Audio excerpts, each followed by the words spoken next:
بسم الله الرحمن الرحيم. الحمد لله والصلاة والسلام على رسول الله. ما بعد، أصحاب السعادة السيدات والسادة، السلام عليكم ورحمة الله وبركاته. طاب مساءكم بالخير. نرحب بكم اليوم مجددا وعبر مركز نمو السياحة من صندوق التنمية السياحي في ثاني جلسات الإبداع والابتكار.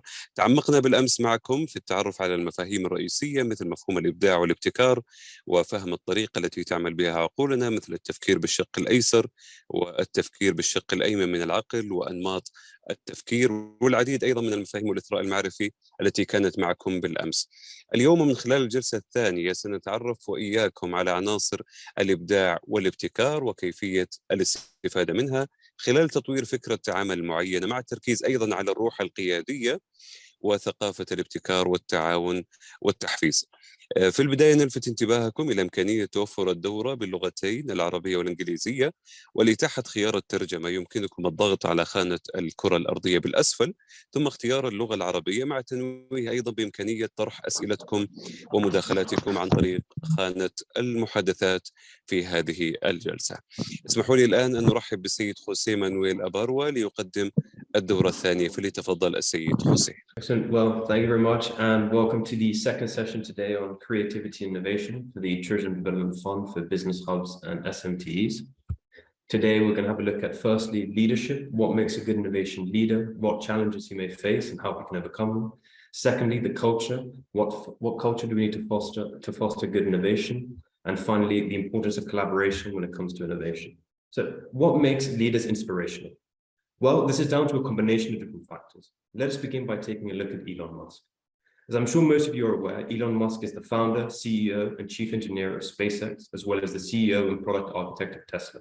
He has a net worth of over 250 billion and has been listed as the wealthiest person in the world by Bloomberg Billionaires Index and Forbes. This is a video of him giving a speech at graduation. It's quite long, so we won't go through it now, but if anyone's interested, please do give it a watch after this session. So what exactly makes Elon Musk such an inspirational leader? Well, this is down to a few factors. Firstly, we need to look at the environment in which he emerged. Elon Musk, when he became famous, came up in an era where the internet was growing fast, there were deficiencies in energy due to the climate risk. And what qualities make him a great leader? Well, firstly, his passion, his vision, his self-awareness, his persistence, his courage, his dedication, his tenacity, his eagerness to excel, among many other qualities. What is his innovation vision? Well, first of all, it's revolutionized the financial industry, competing with governments in the space mission and forced automakers to accelerate the investments into electromobility. He's passionate about projects that help build the future of humanity, and he's accelerating the transition to clean electricity and electric transportation. What did he do to spread it? Well, he's an excellent communicator and motivator. He knows how to inspire people through his words and actions, making them believe anything is possible, recognizes the risks and pushes himself and others to take them.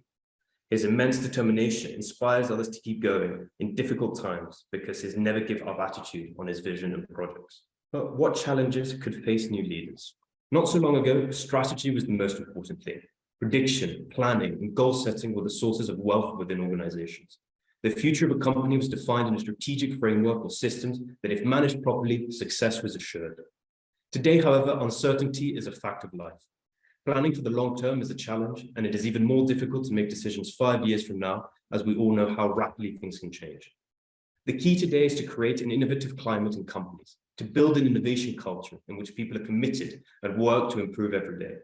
This requires working on innovation management systems in companies, innovative thinking, knowing and practicing creativity techniques, and so on. It is not a matter of giving leaders a new crystal ball, but rather they must learn to operate and deal with new challenges and unpredictable circumstances, ensuring the long-term viability of organizations. Now, we know that innovation is part of the answer, but how do we do it? Obviously, we can't keep going about doing things the same way we were doing them over and over again. Our internal systems are inefficient and our best products are history. We are faced with confusion or a particular problem, our instincts makes us try and solve it in an orderly fashion. We examine and analyze the situation in search of logic until we say, I've got it, I know what to do. But unfortunately, the quick analysis and rational decision-making, tradition used by managers, directors, or partners of companies are beginning to have their limitations.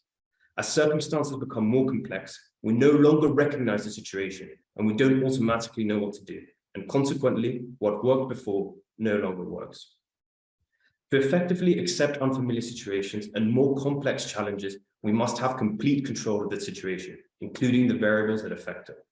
This requires some techniques that go beyond the day-to-day analysis. It requires innovation leadership. Innovation is the blood life of our global economy and a strategic priority for almost every corporate executive. The power to innovate ideas, to revolutionize industries and generate wealth has been a constant in the economy. Take a look at Apple's AirPods, for example, or iPod, Sony's Walkman, Starbucks' coffee, and so on. In all these cases, the creative ideas of innovative entrepreneurs generated powerful competitive advantages and tremendous wealth for the pioneering company. So the million-dollar question is, how did they do it? But the $10 million question is, how can we do it? Designers ask how to make something practical and beautiful, how something works inside, how we want our brand to be understood, and how we want others to see it. Leaders ask what we are trying to achieve and why, how to go about achieving the goals, and how to get the resources we need to make it happen. 6 skills of innovation thinking have been identified in order to unify both processes, design and leadership. Firstly, we have paying attention. Paying attention is the way in which we come to understand or find the solutions that previously went unnoticed. It is about observing things more closely, more deeply, perceiving details and finding new patterns. Secondly, we have personalize. At work, we tend to undervalue individual and personal experiences. The practice of personalization is to seek out individual person's knowledge and human experiences. For innovative thinking, it's a two-pronged process. Firstly, seeking personal knowledge in each of the people who are part of the organization. And secondly, personalizing is getting into one's own personal interests, projects, hobbies, and applying them at work. Let's take a look at what Nike and Adidas have done. They are both sports brands that have tools available in their respective online stores for customizing products before ordering them. In this case, customization goes beyond the inclusion of the name or slogan, and the user can even create his own design by combining the options offered by the brand. Thirdly, we have imagining. Imagining is a skill that helps process information. Words alone are usually not enough to make sense of the large amount of complex information that surrounds us. Pictures, drawings, stories, metaphors, and so on are a good way to describe situations, construct ideas, and communicate effectively. An example we can take a look at here is the ice cream cone. Ice cream was served in dishes until the St. Louis World Fair in Missouri, when Ernest Howard, a salesman, saw that there were no dishes left and that people still wanted ice cream. He put 2 and 2 together and formed the cone. Next, we have play serious. Entrepreneurial thinking and routine can become a very rigid process. Innovation requires us to be more flexible with the rules, have fun, get out of the ordinary. When knowledge and new ideas are generated in non-traditional ways, the work looks like a game, but the results are a serious game. They are business results. Some companies, such as Google, are beginning to integrate gaming into their working day. Through the Lego serious game technique, entrepreneurs have found the solution to many problems. The game allows the development of multiple skills. In children, it awakens social skills, and in adults, it facilitates decision-making and allows the mastery of processes through simulation. But what exactly is this gamification? Gamification is the introduction of game dynamics and guidelines in processes with the idea of making them more attractive and thus stimulating users or the target audience to interact or participate. Next, we have collaborative research. Innovations are not usually the work of a single genius. This is something which we touched on in yesterday's session. New ideas come from coming together and sharing ideas without being judged. Collaborative research is a process of sustainable and effective dialogue with stakeholders. The more stakeholders are taken into account, the more complicated it is to manage them, but the greater the results and opportunities. This approach involves asking questions, conducting searches, doing research, encouraging people to think, and so on, without expecting an immediate answer. When Nike launched its breakthrough concept, Nike Plus, that allows runners to use the iPod as a digital coach and motivator, it was not the result of one genius guy in the R&D department. It was a collaborative solution developed and sharpened by marketing experts, shoe designers, software engineers, usability specialists, and people in various other disciplines. They all worked together to reach a very ambitious target in a very short time. And finally, we have the formulation of multiple alternatives. Innovation requires the ability to devise several opposing solutions to solve the same problem. Formulating multiple alternatives allows us to live and resolve contradictions and paradoxes. Contrary to the traditional analysis of business taking, the art of being able to formulate and maintain different conceptions provides the possibility of integrating solutions, ideas, and finding the solution and the idea. Through what is known as abductive reasoning, we can make intuitive connections between seemingly unrelated information and begin to shape the chaos. On the flip side, giving people too many choices can also be problematic, as it increases the cost of production. Daniel McFadden, an economist at the University of California at Berkeley, says that consumers find too many choices problematic because of the risk of not understanding the available alternatives, or misrepresenting one's taste, or giving into a monetary whim and regretting it later, combined with the stress of information acquisition. Therefore, we must strive to find a balance between the two. A leader's innovative vision functions as a means to make an idea become a reality. It aims to achieve the following. Firstly, express in an appealing way the ideal outcome you would like to achieve. An innovative vision should provide a preview of the positive elements that would take place once these ideas have been implemented. And secondly, to motivate and inspire people to take action in the right direction. It should seek to pursue a set of objectives around a cause with which they can identify. By creating an image that speaks directly to the value of these people, they are likely to buy into your vision. This makes them more likely to buy into your vision. So an innovative leader knows how to recognize the capabilities and limitation of each of his team members and maintain a critical attitude towards orientated results. He leaves no room for complacency and encourages the team at all times based on their timely achievement of each step. In addition to being inspirational, he makes people align their capabilities towards the desired objective. He must also know how to manage a process that, as far as possible, adjusts to the times set by both the organization and the market. A leader thinks out of the box. So, how many types of innovators do you think we can differentiate between? I'm going to give everyone maybe 20 seconds to have a think of how many innovators they think they can differentiate between, and then we'll have a look at it together. Okay, well, first of all, we have activators. An activator is a person who initiates innovation processes within an organization.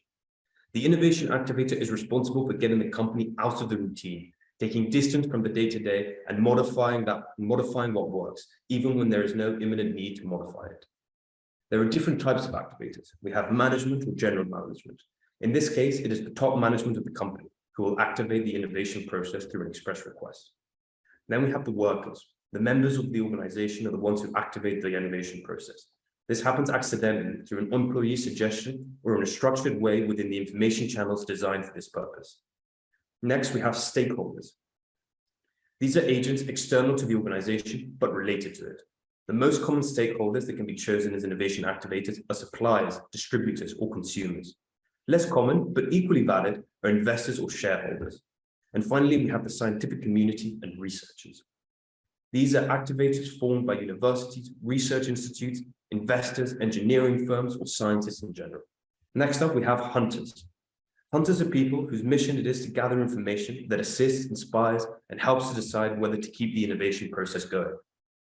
Information seekers should not only focus their effort on the early stages of the innovation process, but should remain active and provide information to concept teams. Information providers have the mission to facilitate the task of developers through the analysis of prototypes and products launched in any region or product category.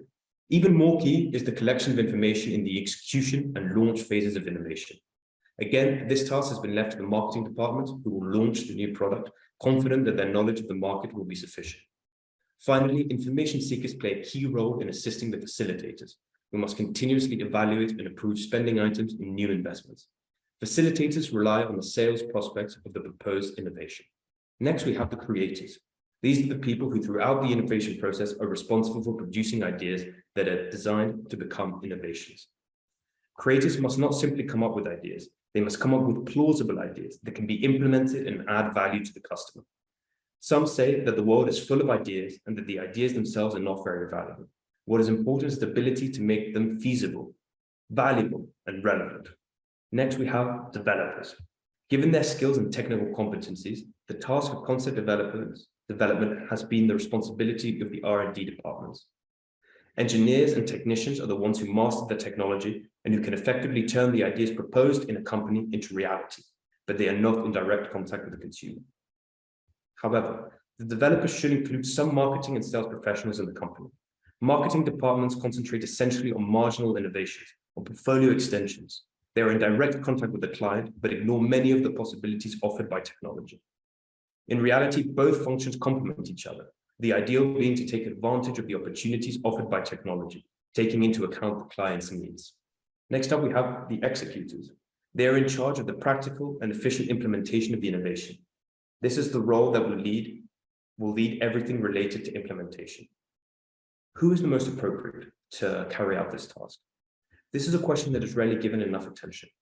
Companies usually assign the launch of a new product or service to the department whose portfolio most closely resembles that of the product to be launched. There is a general tendency to assign successful executives to the role of innovation executors. Since they have proven to be good managers of certain businesses, it is considered that they will also be good at executing a launch. However, the counter-argument is that managing an ongoing business is not the same as managing an initiative that starts almost from scratch. And finally, we have the facilitators, which I mentioned slightly earlier.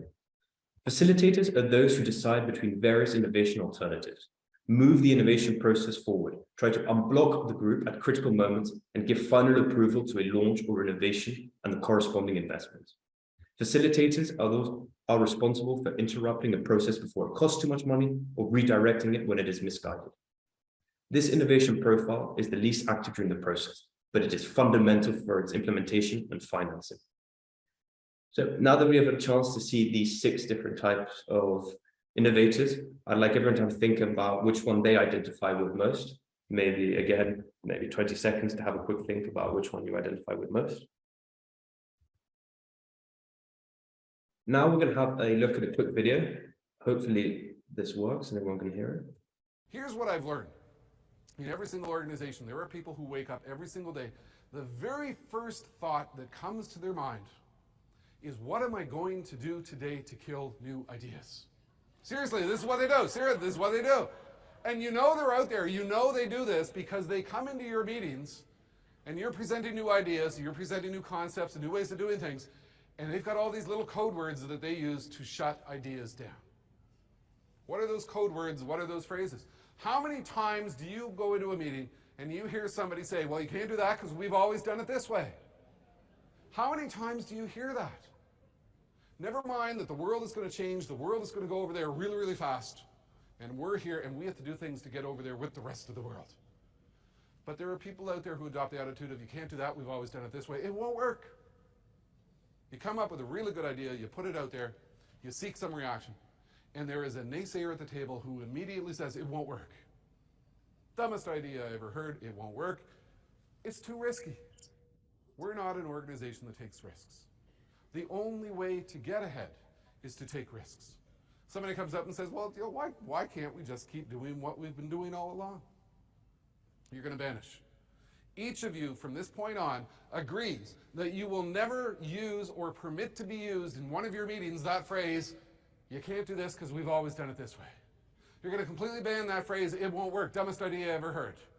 You're going to banish the type of thinking that tries to hold us back from doing new things.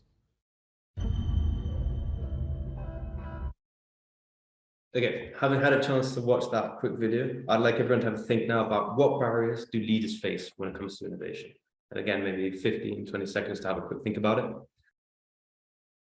Well, there are 2 forms of resistance. We've got explicit resistance and implicit resistance.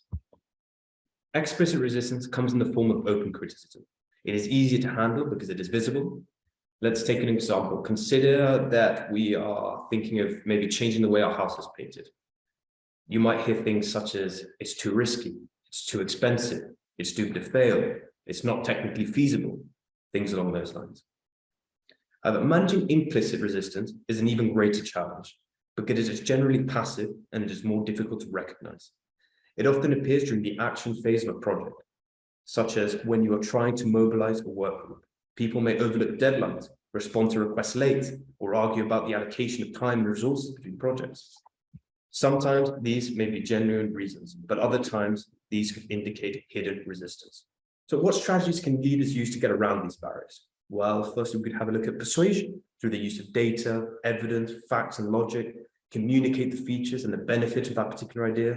Through participation, involve the team by soliciting their participation or contribution to the project, share ownership of the idea of its implementation, appreciate the participation and assistance provided, and recognize the team's effort in front of the executive team and other influencers.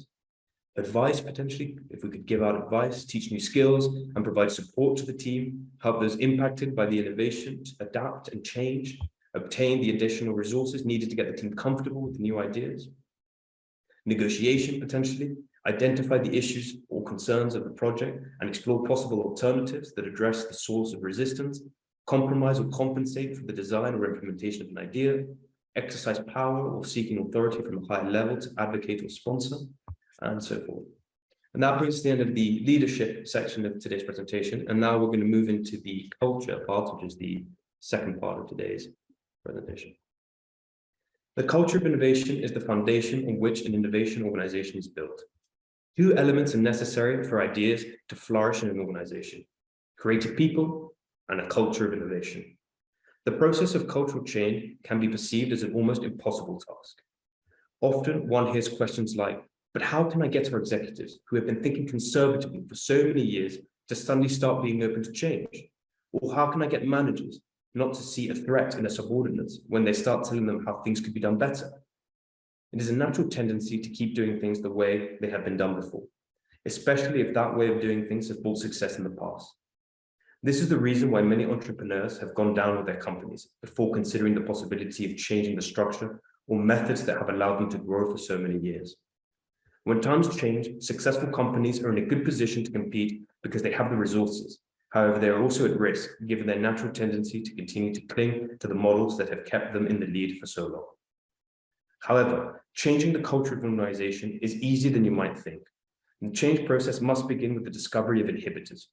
Once the reason why people prefer to maintain the status quo are understood, it is much easier to foster a more open mindset. We're now going to take a look at a quick example. So Aristide Beausecotte, the creator of Le Bon Marché department store in 1852, realized as a store clerk that there was an important segment of the market of great economic capacity that was looking for something more than just shopping. This gave him the idea of placing the merchandise in counters where it could be at the customer's fingertips, so that he could be in direct contact with the buyers in a large, elegant, and illuminated space. When he proposed this idea to his boss, the owner of the store where he worked, he thought his employee was insane. He ignored him and was fired from his job. He had become too dangerous because he had thought. His boss must have thought, how could someone come up with an idea like that when he knew nothing about the business? And he must have believed, like many bosses, that he had hired him to work and not to think. Like any man whose success awaits him, this did not bother Aristide, who continued to pursue his dream. He got himself a partner and soon opened the store that was to become the model for today's commerce and merchandising. So we call on all our people to contribute to the solving and challenges we face. This involves several paradigm shifts. Innovation emerges anywhere in the organization. However, in order to create a culture of innovation, it is necessary to prepare the condition for it to emerge. Therefore, a cultural transformation is necessary based on communication, training, and the involvement of all members of the organization. This cultural transformation implies a change of paradigm, with which it is intended that employees collaborate in the challenges that the company faces every day. To achieve this, it is necessary to move from they think to we think, from concentrated intelligence to collective intelligence, from closed conversations to open conversations. The opinion of all members of the organization must be taken into account in order to provide enriching solutions to the problems that arise. From a sedentary mind to a more nomadic mind, looking for alternatives, not settling for pre-established ideas, and exploring previously unknown corners is essential to foster an innovative culture in an organization. When it comes to fostering innovation, enterprises must often give more attention to resources, processes, and measuring success, but less to harder to measure people-oriented determinants of innovation culture. This includes things such as value, behavior, and climate. Values drive priorities and decisions, which are reflected in how companies spend its time and money. Truly innovative enterprises spend generously on being entrepreneurial, promoting creativity, and encouraging continuous learning. The values of a company are less what the leaders say or what they write in their annual reports than what they do and invest in. Behaviors describe how people act in the cause of innovation. For leaders, those acts include a willingness to kill off existing products with new and better ones, and to energize employees with a vivid description of the future. Climate is the tenor of workplace life. An innovative climate cultivates engagement and enthusiasm, challenges people to take risks within a safe environment, fosters learning, and encourages independent thinking. Now, it turns out that the word innovation is not a Harry Potter-esque magical incantation that once spoken renders companies more inventive, creative, and entrepreneurial. But there are thorny cultural, strategic, political, and budget issues that must be confronted by CEOs and other leaders if they want to ensure that their organization can be hospitable to, rather than hostile to, new ideas. We're going to go through a few figures now that will pop up on the slide. So firstly, politics, turf wars, and lack of alignment was cited by 55% of respondents. Some business units or functions believe they're already doing innovation on their own, and that any sort of new initiative is edging into their terrain and potentially competing for resources. Senior leaders may not be able to quash every political squabble, but they can be clear about what the innovation or new venture groups is expected to do and how others are expected to support it. Next up, we have cultural issues, which was cited by 45% of respondents. The culture at large companies is typically built on a foundation of operational excellence and predictable growth. Change makers trying to conduct experiments are rarely greeted with open arms, especially when they're working on an idea that may cannibalize a stable business or upend today's distribution model. Influencing the culture at established companies can seem at times like trying to walk into an art museum and just making a few small tweaks to a marble statue. No one wants you to do it, and almost anything you do will provoke a strong reaction. But creating new places where people can gather to work on projects can be constructive. Next up, we have inability to act on single, crucial for the future of the business, which is voted on by 42% of respondents. At most companies, there's awareness of disruptive startups entering their sector or changing customer behavior, purchase behavior. The problem is acting on those signals. When your forward scout sees something important, what mechanism exits is set up collaborators with outside vendors or startups, or run a quick pilot test with a function or business unit. Too many companies wait for the annual strategic offsite to roll around before they address the changing dynamic of their market. And finally, we have a lack of budget, voted on by 41% of respondents. At many of the largest companies in industries like aerospace and technology, limited budgets are not an obstacle. Over decades, these industries have built large R&D functions and that are expected to crank out new ideas that the company will be able to leverage. In most cases, the budget level produces small innovation teams that may be doing some concept development work, trend scouting, or training employees on innovation methodologies, but isn't having a broad impact on the company. The implementation of creative culture does not ensure innovation. It is an indispensable condition that the culture coexists with innovation planning, innovation processes, and reward system to compete with the equation and achieve an innovative company. So what steps must be taken to create an innovative culture? Firstly, we have adhesion and commitment of the CEO, who communicates with the board and senior management the desire to transform the organization, achieving a coalition that supports the idea. Secondly, we have the definition of what innovation means in that company and for the company, setting the strategy to be followed by the organization. It facilitates the acquisition of the commitment of the members of the company. Next, we have the establishment of methods of recognition of the people who contribute to the innovation of the company and the prizes for each contribution.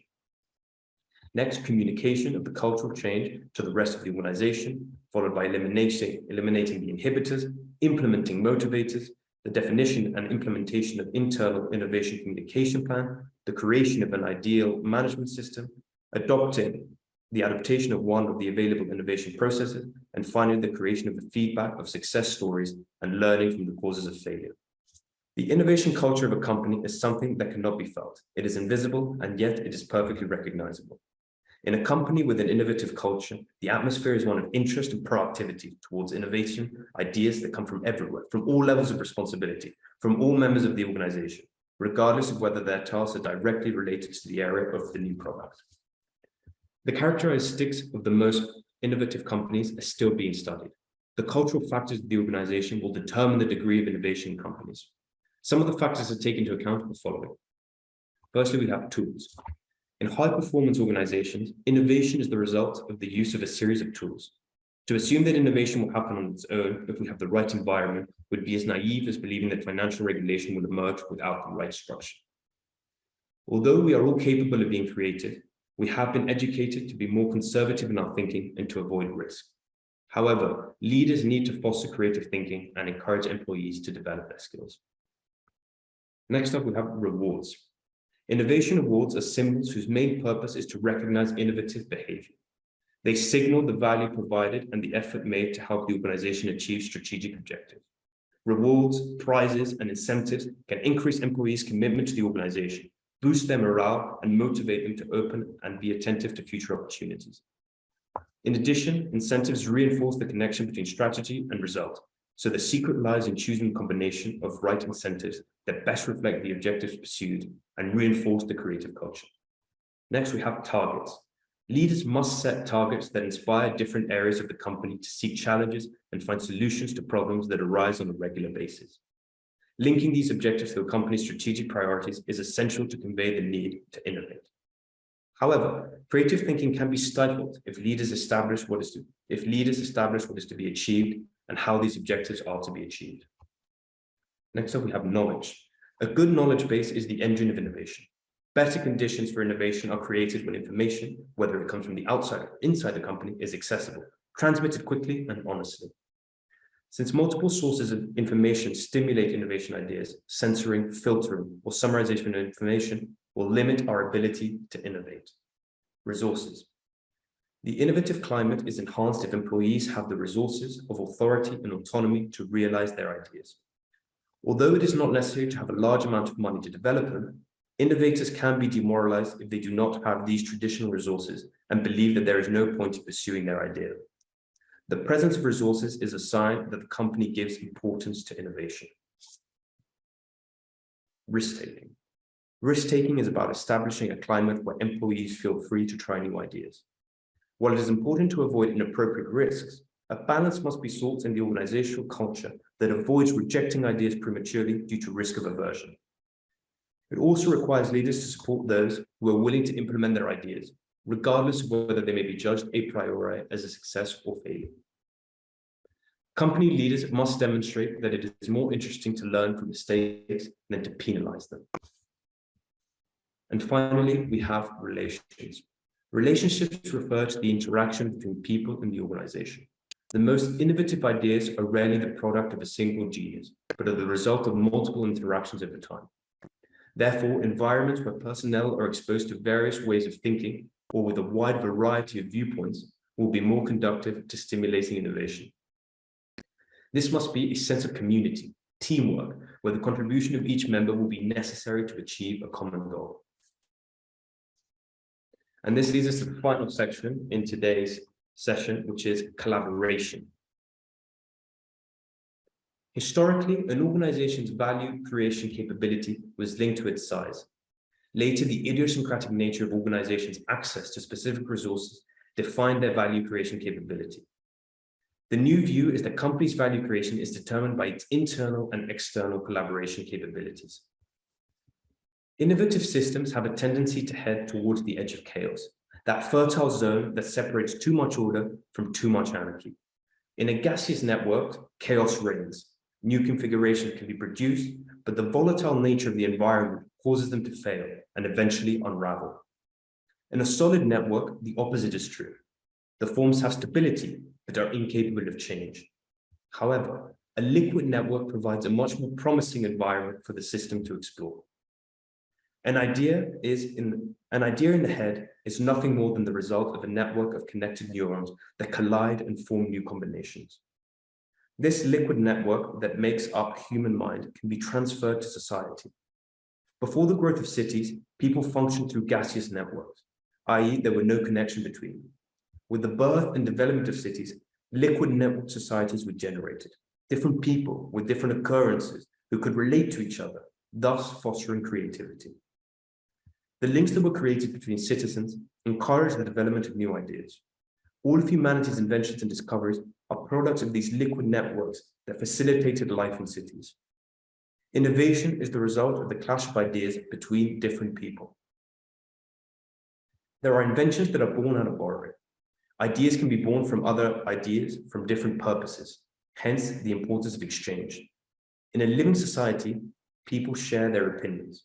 Meetings, brainstormings, and so on are formulas in which creativity is encouraged. People who dedicate themselves to several projects tend to be more creatively fertile than those who concentrate on a single discipline. Good ideas are the fruit of others. All of them constitute a set of slow hunches. It's in the integration of many ideas that gives way to serendipity. Liquid networks develop by providing favorable environments for certain ideas or products to succeed. It can be a building, a work system, or a meeting of friends. There are ecosystems, environments in which innovation is fostered.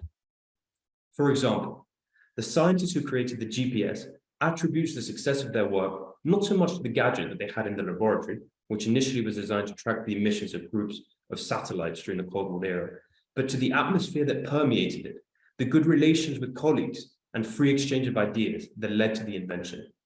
These environments are called platforms. A platform does not have to be something physical or tangible. The internet, for example, is a great platform for sharing ideas, files, and opinions that can give rise to inventions and products. Social networks are virtual places where ideas are launched without commercial interest and ideas are exchanged. So, what are the steps to launch innovation networks? Firstly, connect. Find committed people. Combine different profiles and experience levels. Define sub-networks dedicated to specific objectives or tasks. Set the limits and build loyalty. Reflects the importance of a collaboration network in strategic objectives.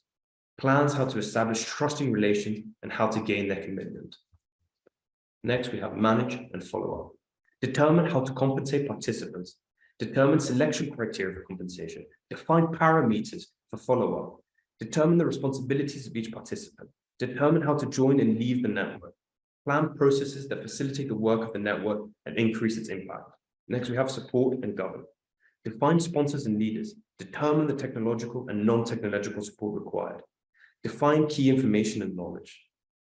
And finally, we have dynamism and flexibility. In order to incorporate open innovation in the company, it is necessary to, firstly, know yourself. Secondly, know the outside world. Thirdly, make a plan and implement it. And fourthly, manage change.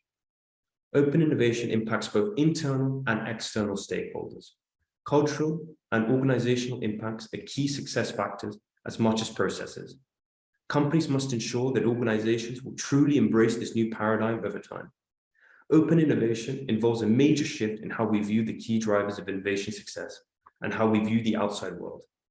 It often requires a bold cultural change, as it was for P&G more than 10 years ago, from P&G made to P&G made or discovered. Open innovation projects therefore require the introduction of special means to facilitate their implementation. We're going to take a look now at a couple of case studies. So the first case study we're going to look at is TripAdvisor. I'm sure everyone is aware what TripAdvisor is, but TripAdvisor directly influences the online reputation of hotels, both for the good and for the bad. The popularity index of a hotel determines the degree of satisfaction of its customers. This is done through a system of traveler ratings based on the quality price ratio, ranking according to the lowest price, classification by distance, placing first in establishments that are more centrally located.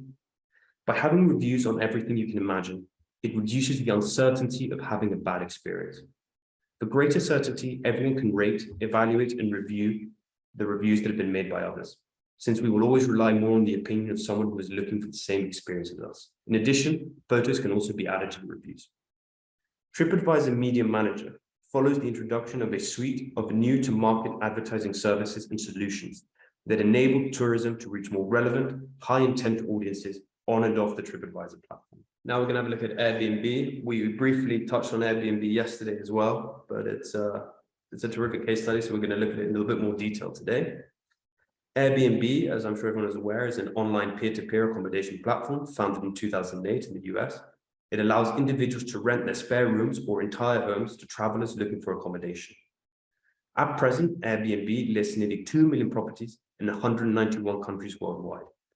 60% of these are in Europe, and 6 of the platform's top 10 global cities by revenue are European. The motivation of Airbnb hosts is generally to generate extra income from their space to be used. Guests using Airbnb are generally looking for an authentic travel experience, the opportunity to live like a local and save some extra money. Airbnb's analysis suggests that guests tend to stay longer in a country they're visiting and spend more time than visitors who stay at hotels. Airbnb's revenue model works by charging a flat commission from hosts and a small transactional fee to travelers. Most SMEs lack sufficient funding, so they need to be particularly creative in allocating their resources. This often involves outsourcing certain functions, such as research in certain areas that are not part of their core competencies. Today's challenges are increasingly complex and sophisticated, and require the identification and combination of increasingly diverse expertise. In addition, information, contracts, and so on are now more accessible than ever. For SMEs, open innovation may involve collaborative work with other SMEs or other actors, or the establishment of relationships between individual partners in the joint development of new products or services that, although perhaps small in volume, are profitable. Companies that use open innovation successfully are those that are willing to adopt and combine traditional modes of innovation in novel ways that through a set of new processes and reward mechanisms. So how can SMEs prepare for open innovation? Well, first of all, SMEs can prepare themselves by conducting an internal audit of their expertise and by starting to establish new relationships with their stakeholders. SMEs can also get information from their legal advisors on the legal implications of any open innovation project, joint development, or strategic partnership. So what are the starting points of open innovation? Well, companies must prepare themselves to organize a cultural change, to develop and implement a networking strategy, to train their employees in innovation, and to work with their external partners. Companies need to move from a service model to an open service model, with the legal implications that this entails in terms of collaboration agreements, intellectual property, and so on. While collaboration and co-creation can mean a certain loss of control, open innovation can help SMEs to innovate in areas where they are lacking expertise. So what are the benefits of open innovation for the company? Well, it has greatly reduced the company's development costs since the company has been able to share them with external partners. Additionally, it has drastically reduced the development time as employees have been able to work on more projects simultaneously. And what are the benefits of open innovation for SMEs? Well, it has helped the company bring new product ideas to market. It has given SMEs a much greater global presence, allowing it to enjoy many of the advantages of a large company. And finally, it has encouraged the company's employees to collaborate with outside sources to create more innovative products. And just two final takeaways. We're going to look at two final case studies, which are Virgin and Starbucks, which I think are pretty pertinent. So first, let's take a look at Virgin. When Virgin started flying in 1984, the world was changing rapidly. In the UK, boom time had arrived, and a lot of people had more money to spend with greater desire to explore the world. The airline world hadn't changed much at all, and there wasn't much choice. Each country only had its state-owned airline. Expensive, with little emphasis on the customer needs. If you needed to get somewhere, you only had one airline to choose from. And what a dull, grey experience that was. The time was right for someone to come in and shake things up. With a parent brand that owned a music label and record stores, Virgin used marketing and public relations to its advantage.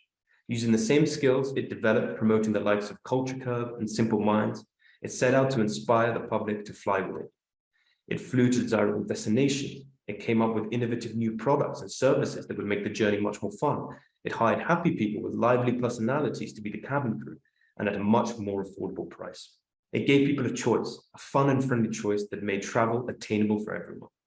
Back then, its personality was cheeky and over the top. It was a tiny airline up against much bigger players.